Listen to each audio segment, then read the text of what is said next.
Hello again, yes, it's Tom Brown here, covering the BUCS National Championships for Team Durham here in Sheffield. It was day 2 today, and I'm sat now in the hotel foyer next to the Team Durham press scholar Matthew Walters. We're just looking around. We can see the restaurant and the bar full of some nice overpriced drinks, but still, we'll move on to today's action. Matthew, thanks very much for letting me drag you away from your dissertation. We'll talk about day 2 of the BUCS National Championships. It's been a day of disappointing results, but the teams involved were both playing against much higher ranked opponents.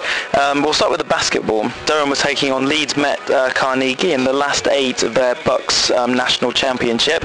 Leeds Met were top of the Northern Premier League, and Durham only playing in Division 1, although they did win it, so it was always going to be a tough match. Leeds Met started strongly, 2016 up at the end of the first quarter, but then Durham came back as an 8-point turnover. They led 43-39 at half-time. At this point they were on top and looking like they could go all the way, weren't they? Absolutely. There just seemed to be a resurgence almost. In the beginning of the match, Durham had seemed lacking in confidence. They were slow to start, and Leeds just seemed to be effectively all over them. And yet in this second quarter, Durham rediscovered that zest, if you like, that they've had all season.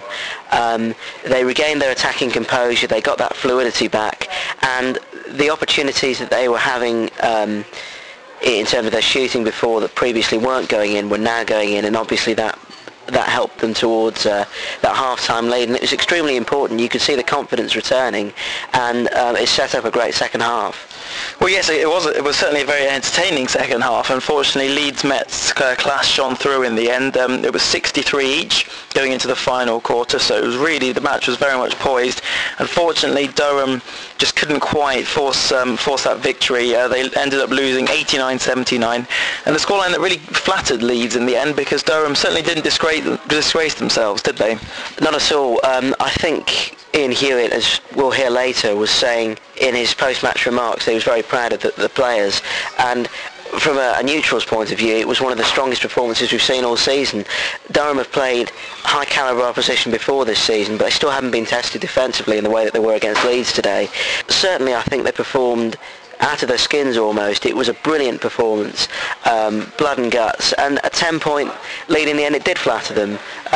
Durham were very much worthy of being in this tournament, being here, and I think that's shown today, and they can take a lot forward for seasons ahead of this one. That's right, yes, of course they got promoted this season, so they're going to have to face opponents like Leeds every week next season. Well, as Matthew's just alluded to, after the match I spoke to their understandably disappointed coach Ian Hewitt. Well, first of all, commiserations, but you must be quite proud of your team's performance as a whole. They did themselves a lot of credit out there, didn't they? Yeah, definitely. I mean, Leeds Met are probably his favourites, so to come up against them, and we nearly had them at a couple of points.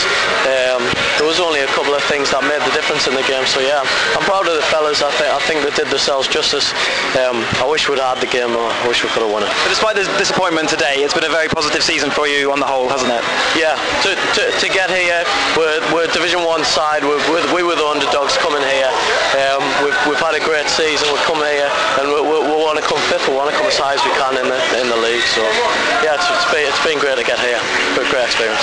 Right, well, before that match, the women's futsal side were playing in their final pool match. They were also here for their last 8, and they were taking on Brunel, who on paper were much better, but Durham gave them a very good match. 2-1, it was a very narrow defeat, and on a different day, Durham probably could have got something out of this game.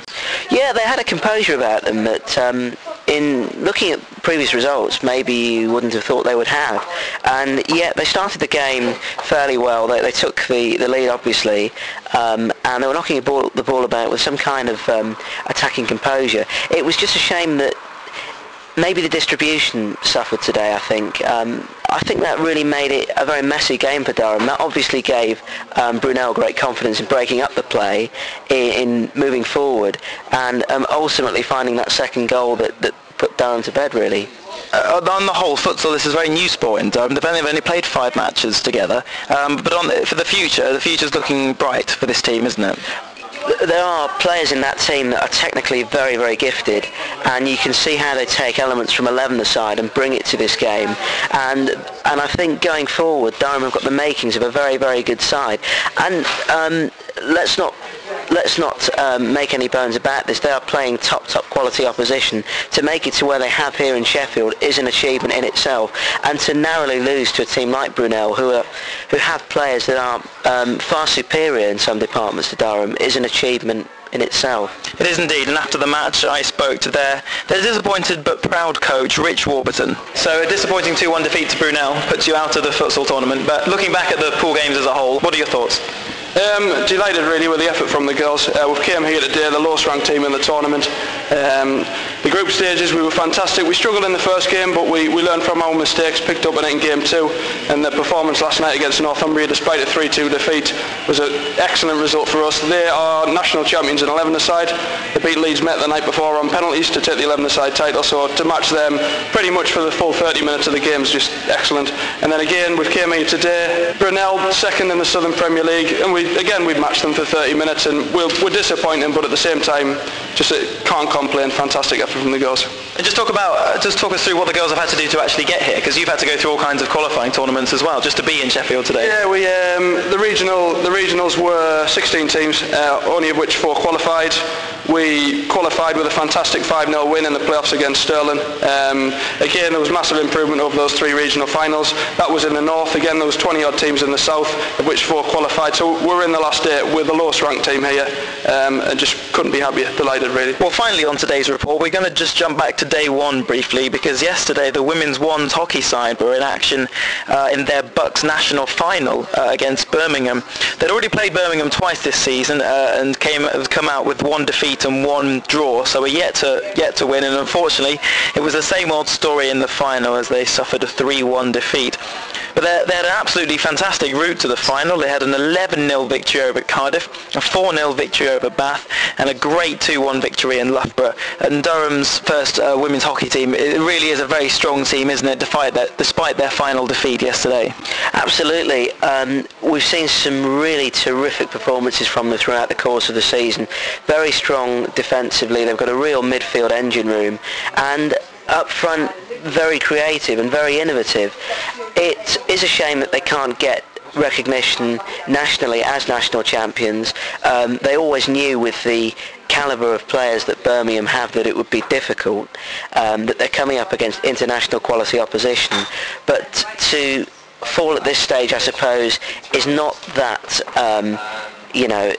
nothing to be too disappointed about. They've made it here, they're runners-up, and obviously, as you say, with the makings of a potentially fantastic team in the future too.